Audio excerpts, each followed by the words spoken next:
Thank you. Srimati Ranjita Ranjan, your party has got 3 minutes time. At least complete within 5 minutes. No, 5 minutes. Thank you so much. धन्यवाद अध्यक्ष जी।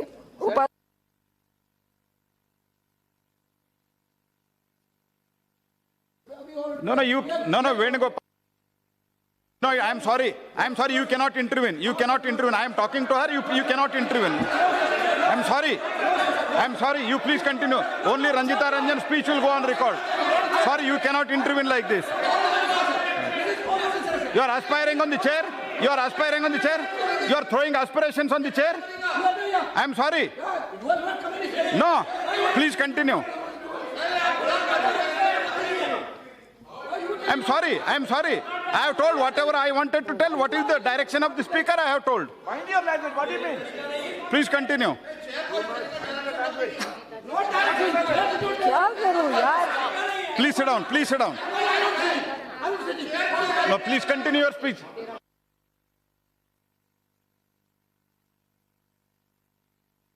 Finance minister और ना ही मैंने बहुत ज़्यादा economics पढ़ी है। कुछ प्रश्न है, मैं रिक्वेस्ट करूंगी कि अगर नोटबंदी एक बहुत अहम स्टेप था गवर्नमेंट का, तो निश्चित तौर से एज अ वुमेन पर्सन भी आप आज ये भूल जाना कि मैं एमपी हूँ। मैं एक एज अ महिला और जो गांव में देख रही हूँ लोग मुझसे प्रश्न कर रहे हैं, मैं 2-4 प्रश्न करूंगी। अगर अच्छा लगे तो आप पूछने देना, अदरवाइज आप माइक बंद कर सकते हैं। बार बार पीएम साहब कह रहे थे कि इंदिरा जी ने क्यों नहीं किया, इंदिरा जी ने डिमोनेटाइजेशन क्यों नहीं किया, मोरारजी देसाई जी ने किया, उसके बाद किसी ने नहीं किया। 40 बार कमेटियां बैठी और ये चीज़ों की बात हुई। आपने बार बार आपके पीएम ने कहा कि इसलिए नहीं किया क्योंकि उनको वोट की राजनीति करनी थी। प्लीज सुनो, प्लीज। मैंने बोला पीएम ने कहा, मैंने नहीं कहा। No cross talking. यहाँ तो उनके भाषण से यही लग रहा था। Please address the chair. जब भाइयों बहनों वो कहेंगे तो हम क्यों, आपका ही पीएम बोलना पड़ेगा ना। No, please address the chair. उन्होंने ये कहा कि इंदिरा जी ने वोटिंग के लिए किया था, लेकिन मैं जरूर कहूंगी कि 100 बेईमान बच जाए, लेकिन एक ईमानदार को बचाने के लिए जो लीडर होता है वो पहले ईमानदार को बचाता है। जो 125 डेथ हुई है, यह अनुभव था उनका। अब आपकी अनुभवहीनता ने नोटबंदी करवाया। आज जिस तरह से नोटबंदी के कारण जो 125 करोड़ में से 120 करोड़ लोग जिनके पास कैश सिर्फ उतना ही है जिनसे वो अपने बाल बच्चे पाल सके, अपनी बेटियों की शादी कर सके, अपने बेटे को सेटल कर सके, मुझे समझ नहीं आई फाइनेंस मिनिस्टर साहब कि एनपीए का काला धन था या बेनामी संपत्ति में काला धन था। मैं नहीं कह रही है काला धन नहीं था, लेकिन ये कैसा काला धन था। बहुत सारे यहाँ पर मेरे सदस्यगण बैठे हैं, पुरुष सदस्यगण बैठे हैं, उनकी वाइफ अगर वर्किंग भी होगी तो वो 2 रुपए जमा करती है अपने घर को सेव करने के लिए। 2008 में मनमोहन सिंह जी ने अपने देश की आर्थिक स्थिति को तभी मजबूत रख पाए थे क्योंकि उन्होंने ये कहा था कि हमारे हर व्यक्ति के पास कैश होता है, और ये वो काला धन और वो क्राइम वाला काला धन नहीं है। वैसे ही एक घर में जब एक पति कहता है कि मेरा बिजनेस ठप हो गया है, मेरे को घर गिरवी रखना पड़ेगा, तो पत्नी या माँ के रूप में एक महिला कहती है कि मेरे पास तुम्हारे ही पैसे चुराए हुए हैं, फिक्र नहीं करो, घर बच जाएगा। तो क्या वो काला धन था? मैं आपसे पूछती हूँ, हमारे देश में एक बहुत बड़ी कुरीति है दहेज। एक 10,000 कमाने वाला व्यक्ति एक टीचर से अपने बेटी का ब्याह करता है, खासकर यूपी, बिहार में, बंगाल में, तो कहता है भैया मेरे को 10 लाख देने हैं। मैं मोदी जी से रिक्वेस्ट करूंगी कि हम तो सारी पेमेंट चेक में डाल देंगे, महिलाओं ने भी डाल दी है, क्या प्रधानमंत्री और आपकी गवर्नमेंट जब तिलक लगता है तो वो चेक देंगे क्या? उस लड़के को देंगे क्या? उस बेटी की शादी कराएंगे क्या? अगर नहीं करा सकते तो कोई राइट नहीं था। अगर आप कुरीतियों को खत्म नहीं कर सकते तो सिर्फ एग्जाम्पल दूंगी, इंदिरा जी ने वोटिंग के लिए नहीं, आपने वोटिंग के लिए क्यों किया? 15 लाख स्विस बैंक से तो आए नहीं, तो अब क्या करें? आपकी तो जुमलों की सरकार है, तो उसको कैसे खत्म करें? तो ऐसा करते हैं, खेत में आग लगा देते हैं। कैसे? 125 करोड़ एक खेत में, जब खेती गंदे नाले के पानी से खराब हो रही होती है तो किसान क्या करता है? मेड़ काटता है और गंदे नाले के जो नाला है उसको बंद करता है। आपने क्या किया? गंदे नाले को, पानी को बंद कर देंगे तो फाइनेंस कहां से होगा? में पैसा कहां से देगा? पैसा कहां से देगा? अंदर दिया। लेकिन लोगों को तो बताना है, लोगों को तो बताना है कि हम काला धन लाने के प्रयास में हैं। तो पूरे देश को प्लीज सुनो, पूरे देश को लाइनों में खड़ा कर दो और फिर एक बार लोगों को मूर्ख बनाओ। प्लीज 2 मिनट और प्लीज लोगों को गुमराह करो कि देखो हम तो काला धन लाने का प्रयास कर रहे हैं। इसलिए stand up India, but where, लाइनों में खड़े हो जाओ, सुसाइड कर लो।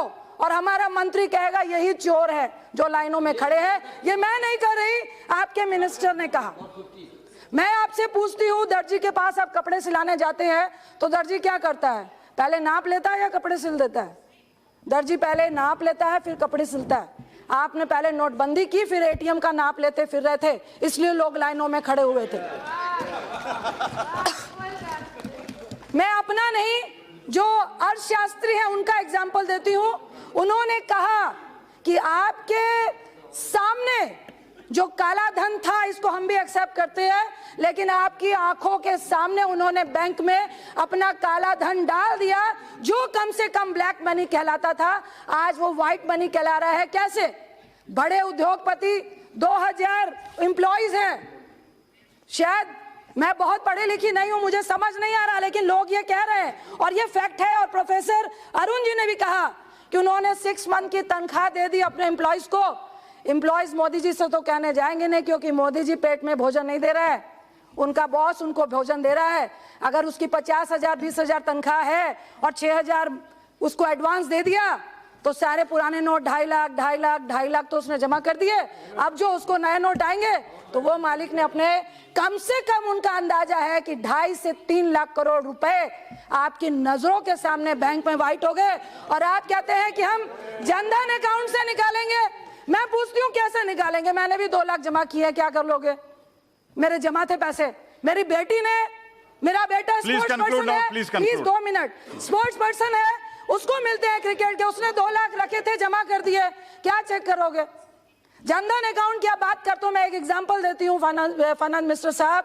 मुझे एक व्यक्ति ने गांव के कहा कि मेरे पास एक व्यक्ति 1 करोड़ लेके आया और कहा कि भाई गांव के मुखिया को कि 1 करोड़ वाइट करना है, 80 मुझे दे देना, 20 को सेट कर दो। सारे गांव के लोग बैठ गए, कहा भाई ऐसी बात है कि 20 लाख हम लोग को मिल जाएंगे और 80 उनको देना है। सारा गांव मान गया, क्योंकि मिनिस्टर साहब गांव के लोग बेईमान नहीं होते। और जब इतना करप्शन है तो लोग कहते हैं भैया मुझे जनधन में 5,000 मिल रहा है, 80 लाख निकाल के दे देंगे, 20 लाख हम सब बांट लेंगे। तो जनधन अकाउंट में भी ऐसे वाइट हो गया और आप कुछ नहीं कर पाओगे। आप कह रहे हो टैक्स पदाधिकारी 18 लाख बैंक को, 18 लाख बैंक को, 18 लाख बैंक के अकाउंट्स की जानकारी आप लोगे, लेकिन उद्योगपतियों के और बैंकों की ऑडिट आप नहीं करेंगे। आपके पास तो इतने कर्मचारी नहीं है। आपने नए तरीके के 2 भ्रष्टाचार दिखाए, एक बैंक भ्रष्टाचार और दूसरा ये जो अब आप इनकम टैक्स के जो इंस्पेक्टर राज को शुरू कर रहे हैं, ये सिर्फ लोगों को त्राहिमाम करना है। मेरा लास्ट में सिर्फ प्रश्न है एक मंत्री जी से कि मंत्री जी, फाइनेंस मिनिस्टर का मुझे नहीं लगता ये डिसीजन था, ना ही आरबीआई गवर्नर का था, क्योंकि आरबीआई गवर्नर का भी काम उस दिन पीएम ने कहा था, आरबीआई गवर्नर ने किया था जो अनाउंसमेंट आरबीआई गवर्नर करता है। फाइनेंस मिनिस्टर का भी जो बजट की स्टेटमेंट थी वो सब 31 दिसंबर को दे दी थी। मैं तो सिर्फ ये कहूंगी कि ये जिसने भी किया, सिर्फ इतना बता दीजिए कि काला धन आया, फेक करेंसी आई, करप्शन क्या ब्लॉक से खत्म हो गया? क्या पुलिस वाला गाड़ी पकड़ता है तो घूस लेनी बंद हो गई? ये नोटबंदी से कैसे बंद हुआ ये मुझे समझ नहीं आया। मैं आपसे पूछती हूँ, आपने जब वो नहीं लगा, 1 मिनट लूंगी, डिजिटल पेमेंट प्लीज कंक्लूड कर लो, half minute. JP Morgan world का नंबर 1 बैंक है, 2000 करोड़ रुपीस खर्चता है अपनी सिक्योरिटी पे। उनके 3 साल पहले बैंक हैक हो गए। हमारे पास साइबर सिक्योरिटी के लिए आपके पास क्या प्लान है? साइबर कोड आप बैठिए, कृपया बैठिए आप। Please sit down. No, please sit down. No, you please address the chair. Please half minute. Ranjit Ranjan ji, please address the chair. Please only half minute. आपके पास साइबर सिक्योरिटी के लिए क्या plan है? आपके पास साइबर कोर्ट में हमारे पास जज नहीं है, क्या प्लान है?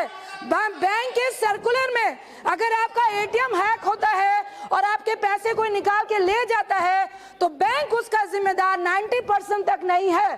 तो उसकी क्या प्लानिंग है? श्री जगन्नाथ बिकापाल। धन्यवाद।